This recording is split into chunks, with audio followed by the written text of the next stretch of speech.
Hello and welcome to my Darklord deck profile.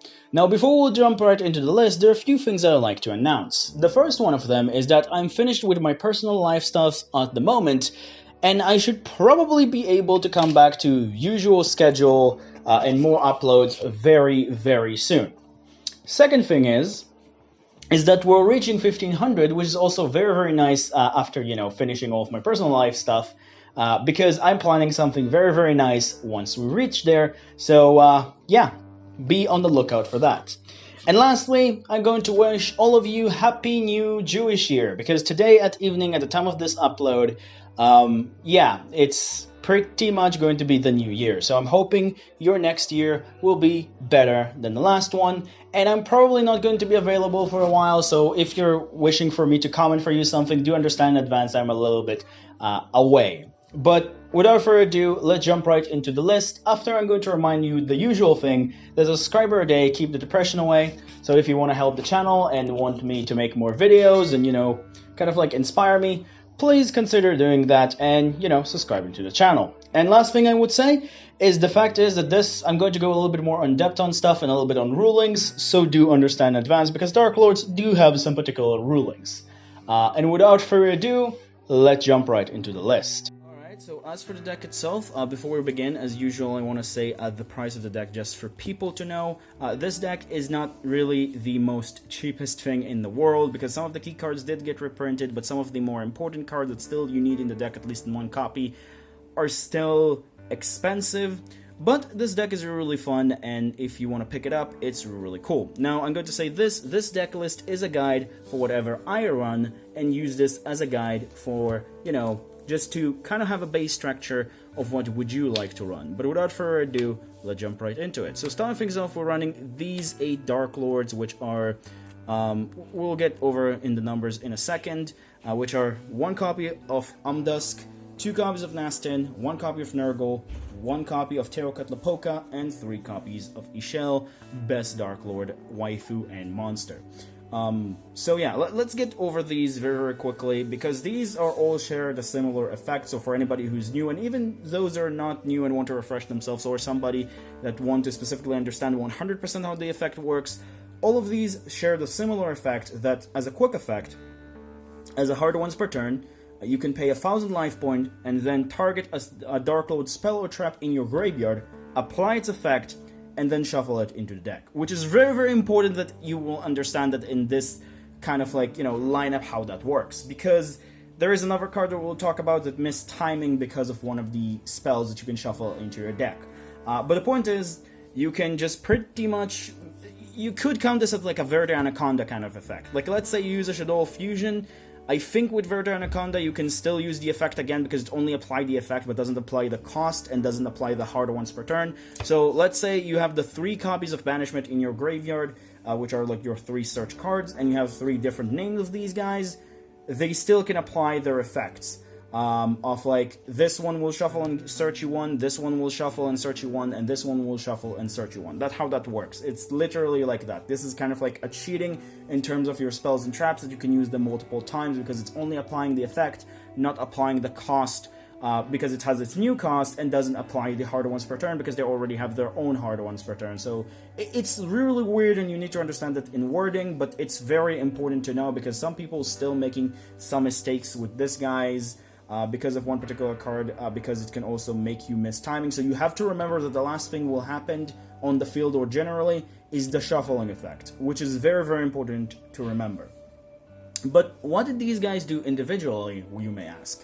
Well, Ishel is the best one, and that's why you run her at 3. She discarding herself and another Dark Lord card to draw 2. Teokatlapoka is actually a little bit more important because of things like Lightning Storm and stuff like that. So what he does, he protecting your Dark Lord monster, so he can protect multiples by, if your opponent trying to destroy them by battle, by card effects, he protects them, which is really cool. Nargal is literally here because it's a level 8, and it's a nice beat stick of like a piercing damage, which is really cool. Nastin is a really good starter, but the problem with Nastin is the fact that it's a very bad top deck, because Nastin You discard 2 Darklord cards, and then you special summon it from the hand. But you might say to yourself, it's a very, very steep cost, but as you remember, they have the secondary effect to shuffle back spells and traps, which is really good because you can apply them immediately. And honestly, getting some cards in your graveyard is not the end of the world. And then Umdusk is your recycle by discarding himself and another Darklord card to recycle any Darklord card in your graveyard. And that's pretty much what these do. You want at least to run 1 copy of each of them. This one's obviously a 3, but the point is, these are your core Darklords that have the effect of, shuffle a spell trap and then apply their effects, and they're a quick effect, so you can use these even to interrupt your opponent and not only just get searches, which is really good. So, yeah, running the 1, 2, 3, 4, 5 names is actually very, very important in my eyes. Some people will disagree, but, up to them. Now we'll move on to the rest of the Darklord monsters, which we're running 1 copy of Morningstar, 3 copies of Darklord Supervia, 1 Zerato, 3 Indulge, I believe the name is, which is a little bit complex to me, and 1 copy of Ukabak. So these are your 9 other Darklord monsters that don't share the secondary effect, and that's why I wanted to essentially have them have their own section. So what do these guys do? Well, first off, let's start off with a little one. Ukabak is a very, very good Darklord monster, and I wish he had the secondary effect of these guys, because otherwise it could be a little bit more useful, but on summon, he Foolish Burial any Darklord card, which is really good. And also, it's a little guy, which also kind of sometimes, which we'll get to her effect, sometimes it's actually really useful to have this one. It's a Foolish Burial to everything, so it can activate sometimes some of your effects, but in my opinion, just a one-off is necessary. As for Indulge, well, she's the new monster. What she do when she normal summoned is that she's taking 2 Darklord monsters from your hand or your deck, so you can use even your hand if you need to, but mostly you're not going to do that, and you're going to take 2 of them with different levels, except herself. So like you can take, like, for example, a Zerato and a Morningstar. Take a Nichelle and Nergal. Like, obviously, like, you have to have them different levels, and obviously that's also mean different names. But the point is, you take 2 of them, 1 of them you summon to your opponent, and the other one you add to your hand. Which might sound like a weird, bad search effect, but there is a particular trap that if you're able to set that up, it's not really the end of the world, which I will explain when we'll get to it, which some of you already know what I'm getting at. But the point is that what she does, and then for the rest of the turn, you cannot activate monster effects for the rest of the turn except fairy monsters. So you need to understand that the moment that you're doing this, you cannot activate monster effects except fairies. You can summon anything, but you cannot activate monster effect. Now, sometimes it doesn't really matter for your extra deck because of things like number 38 and number 90, because they're mostly like going to be interruptions during your opponent, but you need to understand that she does lock you to the effects of fairies for the rest of the turn. As for the rest of them, Zerato and Supervia mostly here because they're level 8. Zerato is kind of like a Raigeki break of sort when you like discard a dark monster, so that's really cool as a good one-offs. Supervia is your monster reborn for itself. If it's special summon, you special summon a fairy from your graveyard with it. But this is the card that I talked about that could miss timing. This one says in its effect, as you can see, when instead of if. If it said if, the effect of the monster reborn of the archetype, which, called Contact, would have worked with it. But because of these cards' effect, that the last thing that happened is the shuffle, it's missed timing. So if you summon it from the graveyard because of these guys, it will not activate. So just do understand that in advance, because I'm seeing a lot of people, including myself in the past, still made that mistake, but in ruling, it just doesn't work. As for Morningstar, well, it's a nice normal summon, I guess, of a big beat stick that cannot be special summoned, and it can do for you stuff, but mostly what you need him for here is the fact that it's your fusion target. That's pretty much what you need him here. But that's pretty much does it for the monsters. Now we'll move on to, or should I say Darklord monsters, now we'll move on for the supporting monsters, which is 2 copies of Archlord Christia, should already be called Darklord Christia, but whatever, and then 3 Gamma and the 1 Driver. Now, we did lose Cold by the Grave, which kind of a shame, because otherwise I would have run Cold by the Grave or something else in combination, but honestly, Cold by the Grave doesn't really change things more than Gamma, I realized actually really lately. Because of the fact that, we don't have Cold by the Grave, Gamma kind of came as a replacement, and this one is not really bad to have in your hand anyway, because there's one particular extra deck monster that can discard it, so it's not the end of the world. But the point is most of the time what hurts you is because you have a lot of effects of search in your hand and stuff, and draw, is Ash Blossom, and this allowing you to punish your opponent to get a specific Synchro level 8 or Link 2 of your choice because of the fact they're trying to stop you and still getting the searches, which is really cool. As for Archlord Christia, you summon it most of the time with its normal effect right now. Obviously, it can also be, summoned with Supervia if it's in the graveyard, so that's really cool. But if you summon it because of its own effect, it can recycle for you a fairy, which is really nice. But yeah, these are really good. I don't think you need 3 of this. I'm actually considering maybe to even have it at 1 because it's not really the most important. But it's still really nice to have an additional level 8, I guess, for your discard trade-in effect, which we'll get to that. But yeah, these are your additional engines. This one is just like stopping your opponent and punishing them, which you'll see what I'm talking about in the extra deck if they're using on you and Ash. And this is just pretty much very important to lock your opponent. And that's pretty much does it for the main deck. Now we'll move on to, or should I say main deck monsters. I don't know why I said main deck generally, but now we'll move on to the spells, which spells is very, very straightforward. So it's 3 Banishment, 3 Contact, 3 Allure Darkness, 3 Trade-In, and then the 1 Monster Reborn. These is your spell lineup, and I decided to put all of them together because there's literally not much to explain about the spells compared to the traps. Spells for the Darklords themselves. First off, you have Banishment, which is your Rhoda for, or should I say, search for the entire archetype cards, which is really cool. Banishment is your Monster Reborn. It's Monster Reborn for any Darklord, which is really, really cool. And like I said, only if you use it on the field with Supervia by like its own activation, not because of the activation of these guys, it will not miss timing. The moment that you're using it in the graveyard to summon Supervia with, again, these guys, it will miss timing. So do remember that it's very, very important. As for the draw cards, 3 Allure and 3 Trade-In. Also, this one's supposed to, forgot to say, this is supposed to be a 4th version of this, but whatever. But these are the draw powers that I decided to go with because of the fact that I do run the Fusion. And if I will run specifically Pot of Desires, Pot of Desires will essentially just destroy half of my deck because I'm trying to bring out the Fusion, and because of that, Pot of Desires is not really that good here. If you are not trying to bring out the Fusion, and you're trying to play it a little bit more differently in a different lineup, you might want to cut this or this and just switch it for Pot of Desires, or even run 2 and 2 and 2 Pot of Desires.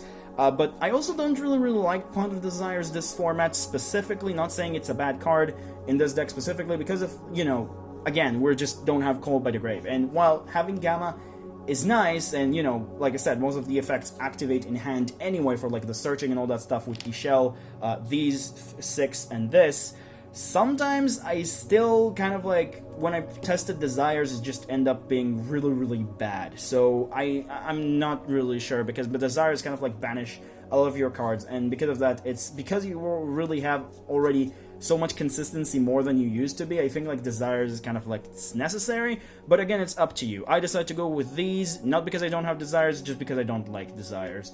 If you do want Desires and you need the +1 and you don't care about Banishing 10 and you don't care about the Fusion spell and all that stuff, run Desires. I specifically decided to go like this. And that does it for your spells. For your traps, we're running 1 of each of the good ones, which I am considering to cutting 1 of them, maybe. But for the most part, they're all doing their job. So 1 copy of Rebellion, 1 copy of Enchantment, 1 copy of Sanctified, and 1 copy of Uprising, which is your trap lineup. Now, let me explain these very, very quickly. Uprising is the new card. This one allowing you to send a Darklord monster from your hand or face-up on your field to the graveyard, which all of them have this cost. So, you know, if you use them from the effect of these guys, you skip the cost, just to let you understand that. And then you essentially fusion summon a Dark Fusion monster from your extra deck by using monster from your hand or field as a fusion material. And then you gain life bond equal to the original attack of the monster sent to the graveyard with, like, you know, the monster that you discarded for this, which is really cool. But I'm going to say this is so bad with your big fusions that require 3 materials. So you're most of the time going to send this into your graveyard. You do not really want to use this, because if you're using it for your big fusion, you're using 4 cards to summon the big fusion rather than 3. So it's literally not worth it. I'm just going to say that out loud. This is literally not worth it. I'm just going to say it. So you using this as a shuffling effect in the graveyard, if even, and honestly, this is one of the cards I could kind of consider cutting down, but I still really, really like the gimmick of the fusion, so I decided to keep it anyway. The other one, which one of the other new ones, which I think came on Flame of Destruction, this is the Sanctified Darklords. This one is kind of like, again, same cost, but the point of this one is like it's allowing you to negate the effect of one effect monster on the field, and then gain a life point equal to its attack. So it's pretty much kind of like effect veiler, I guess, kind of an effect. So that's really, really cool on that one. Enchantment is the card that I talked why it's good with. Where is she? This one. This one giving your opponent a monster, right? But let's say you have an enchantment in your graveyard and an shell on your field. What will happen? Oh yeah, you're going to use the shell effect to shuffle the enchantment, getting the monster that you gave them to yourself back, and then continue your combos, which is really, really cool, because this card just like, you know, making the so-called, like giving your opponent one of your own monsters, not really a big deal. You're not going to run more than one copy of this, because getting this into your graveyard is not really that hard, but like I said, it's making the effect of Indulge, or whatever her name is, the new level 4, kind of less of a risk. And this one is probably the best card. Like, it could be debatable in which of these two are better, but I think this one it is.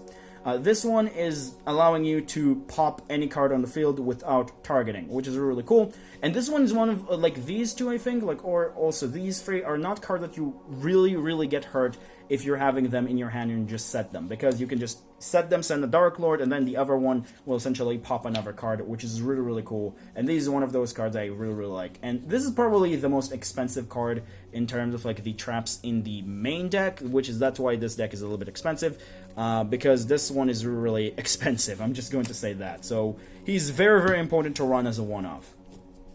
But that's pretty much does it for the main deck. Now we'll move on to the extra deck. I'm going to say this right now, I have different sleeves for most of my cards here because they're part of different extra decks. And because, as I said at the start, I am, how should I say this? After tests and stuff, I kind of got lazy, so do forgive me for this time. But for the Darklord extra deck monsters, we're starting off with the first of the Darklords and Condemned Darklord. Well, let's start with the big fusion monster first.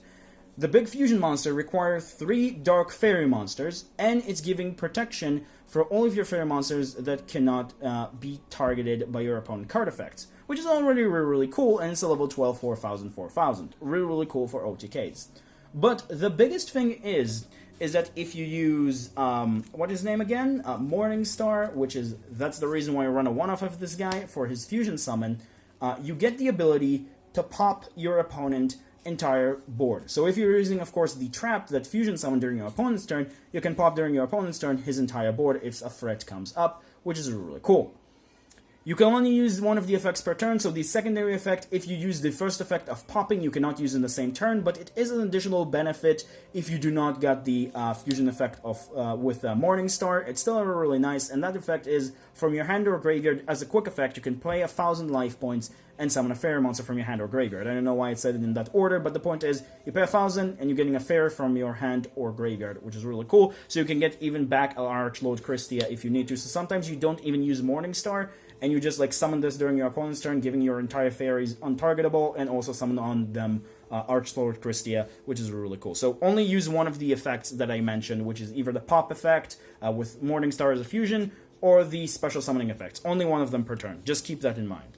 As for this one, my god, this is one of the best link monsters for the archetype could ever ask for. There are only one particular thing that I think could have been better, which we'll get to the main effect, which is that. But the point is, this is amazing. So first things first, it's require any 2 fairy monsters, which I did consider to run back in the day also, before we got the new support, to run also the Trickstar stuff, but I didn't really own it yet. But regardless, the point is I did consider to run the mini Trickstar engine with Carabine and Light Stage, just give you the 2 fairies that you need, but today you don't really need that. I'm just going to say that. But what she does is that you tribute, you have the ability, if you want to tribute a fairy monster that require 2 tributes, which is all of your big ones, except Umdusk, you can banish 2 monsters from your graveyard instead of it, which is really, really cool, but it still counts as a tribute summon and not a special summon. The other effect is the effect that is the main thing. You can discard 1 card and then take a Darklord monster from your deck and either add it to your hand or send it to your graveyard. And that's one is the one that I wished was any Darklord card. But the point is, the card is amazing. You can get any of your Darklord monsters that you want to your hand. You need an shell, you got an shell. You need Supervia in your graveyard for your contact, you got a Supervia in your graveyard for your contact. Absolutely ridiculously awesome.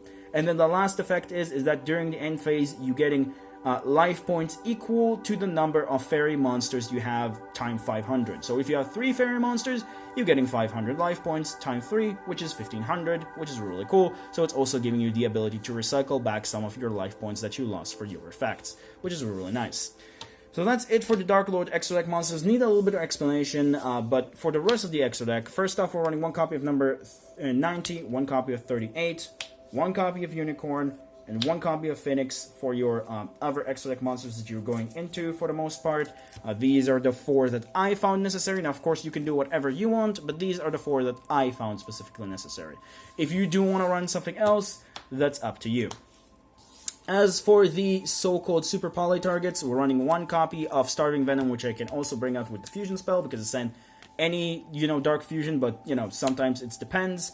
And then 1 copy of Predator Plant Dracostapelia. These particularly are either your super poly targets, which is the card that I'm running. I do run it in the side deck for this one, even though I'm not going to share it with you this time around, because I'm pretty tired after studies. But the point is, these are you want to have 2 super poly targets of your choice. I think this one is really good against Dragoon, and this one just generally good against Dragon Link and stuff like that. So that's really good to have. So these are really cool. And then lastly, that's the big spice of the extra deck. First off, we're running this one, which is not really a big spice, but everybody knows about this. And then these 2, which we'll talk in a second. But the point is, this one is your punishment for Dragmatica if they're trying to mill up your extra deck, which they probably will. Honestly, if you're playing against Dragmatica matchups, might going to be less, trigger happy. But if they will, you got a pop and you got a fusion monster that can negate effects, which is really cool. However, this one is here because of your Gamma, and this is absolutely ridiculous. This one is, the usual banish a card out of their hand, which is really cool, but this one is absolutely insane. And for anybody who don't know what this one does, is that when it's Synchro Summon, you activated the top 5 cards of your deck, and then pick 1 Dark or Light monster from your deck, and add it to your hand, and send the rest to your graveyard. Well, let's think, why is this insane in this deck? Oh yeah, all of your monsters are light and dark, and you want to have your spells and traps in the graveyard. I think this card is absolutely ridiculous in there. It can also be a Artlord Christia mill in a way that you can get the Artlord Christia to your hand. It's literally this insane. If your opponent trying to punish you, and you like with an Ash, and then you punish them with a Gamma, this is a further punish to them because they tried to stop you, because you're getting just a stupid mill, by sending like 1 or 2 good cards and also getting a very good card in your hand. It's literally this stupid. I'm not joking. And also, if you're getting another level 8, it's just meaning a number 38 with it, on top of the awesome effect. And if you have 2 Gammas, of course, you can also just use, this if you want to first, or you have this depending on the situation. But yeah, these 5s are very, very important to punishing your opponent if they're playing the Dragmatica or trying to stop your draw effects of sort or searching effect, while you don't have any monsters with your Gamma, which is really, really good. So I like this quite a bit. But that's pretty much does it for the extra deck and does it for the deck profile itself. Yeah, a little bit on the long part, but I wanted to essentially explain some of the cards because I feel like some of the Darklord cards do need a little bit of an explanation for some people who don't really know how they do stuff, and for the fact, ruling is very important to explain. But other than that, that's pretty much it. See you all next time. Happy New Year, as I said at the start. It's a new year for me, for, Jewish New Year. And I'll see you next time. Probably will have a little bit more time to do stuff, so do expect some particular, additional more videos, and maybe even the celebration of 1500 once we're getting to it there. So it's very, very close around the corner. So do expect that. See you next time. Bye-bye.